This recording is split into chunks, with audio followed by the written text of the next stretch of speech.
A government official says most of the eligible young immigrant children who were separated at the border should be back with their parents by this morning. A federal judge said yesterday that 75 of the 102 children under the age of 5 were eligible for reunification. But 12 of those 75 eligible children's families have already been deported, and their location is unknown.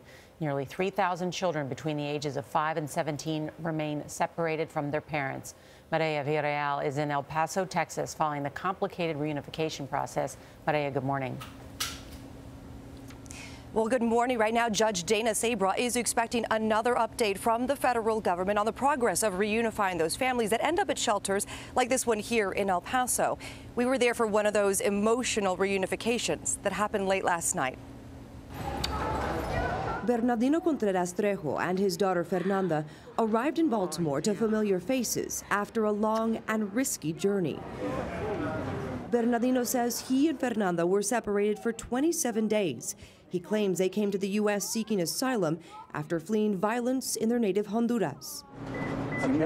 We rode along with them earlier in the day on the way to the airport. He said officials were telling him at the border, at the bridge, like, here, you mean nothing. Like, you don't have any rights here. Like, we're going to take your daughter away.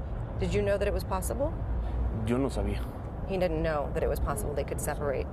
Bernardino and Fernanda were reunited at an ICE detention facility late Tuesday evening, then brought to the Annunciation House shelter in El Paso. He was one of 3 fathers reunited with children there. Fernanda is one of at least 38 children under 5 who've reconnected with families in recent days after a judge's 14-day deadline expired. Bernardino doesn't know where Fernanda was held, but she remembers the frightening experience.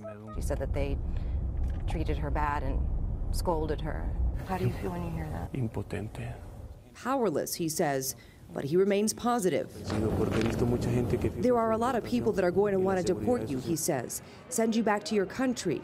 Keep reminding yourself why you're here, and this is about the children and keeping them safe. Right now, the family is planning to stay in Maryland to work on their asylum case. Now, all 3 of the fathers that were reunited here in El Paso did not do any of the DNA testing, and also they were not given ankle bracelets. Our sources are saying right now the government is looking to scale back on some of those stricter requirements to speed up the reunification process.